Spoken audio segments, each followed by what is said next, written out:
Atsidarę pastolių judėjimo kliento objekte puslapį, matome, kad yra praeitą mėnesį suformuotas vienas pardavimo aktas. Iš šio puslapio spustelėjus mygtuką į kliento objekto suformuotų sąskaitų eilučių puslapį, patenkame į visų šio objekto sąskaitų eilučių puslapį, kuriame dar nėra nė vienos sąskaitos eilutės. Paspaudus mygtuką naujinti sąskaitų eilutes, atsiranda nauja sąskaitos eilutė iki praeito mėnesio pabaigos. Naujinant sąskaitų eilutes, programa jas formuoja pagal aktų duomenis. Jeigu buvo tik perdavimo aktas ir nebuvo grąžinimų, kuriuose būtų grąžinami šio perdavimo aktu perduoti kliento objektą pastolių komponentai, tai pagal šį aktą formuojamos sąskaitos eilutės už nuomą iki praeito mėnesio pabaigos. Jeigu einamąjį mėnesį buvo grąžinimai ir pardavimai susieti su šiuo perdavimo aktu perduotais į kliento objektą pastolių komponentais, tai pagal šį aktą formuojamos sąskaitos eilutės už nuomą iki grąžinimo ar pardavimo datos. Vėl atsidarę pastolių kliento objekte judėjimo puslapį, įvedame dalinį grąžinimą.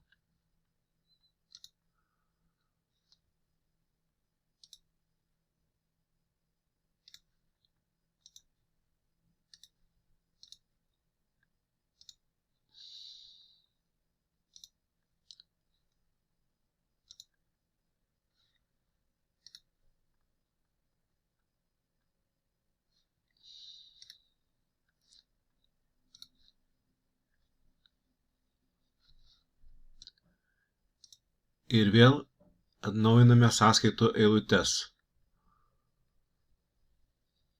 Atsirado dar viena sąskaitos eilutė iki grąžinimo dienos.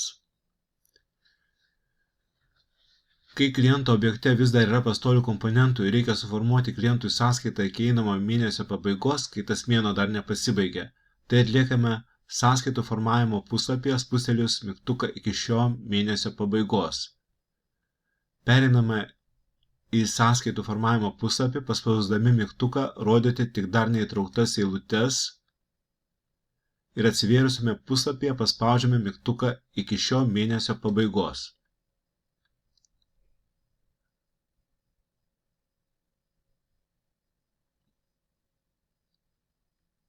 Atsirado nauja sąskaitos eilutė, programa naudoja minėtų aktų duomenis atitinkamai sąskaitos eilutei suformuoti. Jei kliento objekte pastolių likučiai buvo suformuoti iš 2 ar daugiau perdavimo aktų, programa taip pat suformuoja atitinkamą skaičių sąskaitų eilučių. Suformavus naują sąskaitos eilutę, įtraukiame ją ir kitas reikalingas eilutes į formuojamos sąskaitos eilučių sąrašą ir nustatome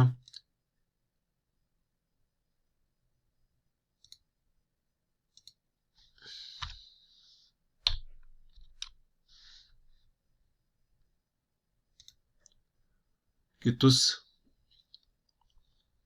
formuojamos sąskaitos duomenis. Paspaudžiame mygtuką formuoti dokumentą. Suformuotas Excel failas įkeliamas į kompiuterį. Matome visas įtrauktas į sąskaitą eilutes. Suformavus šią sąskaitą, spustelsime mygtuką rodyti ir jau anksčiau įtrauktas eilutes ir pereisime į visų sąskaitų eilučių puslapį.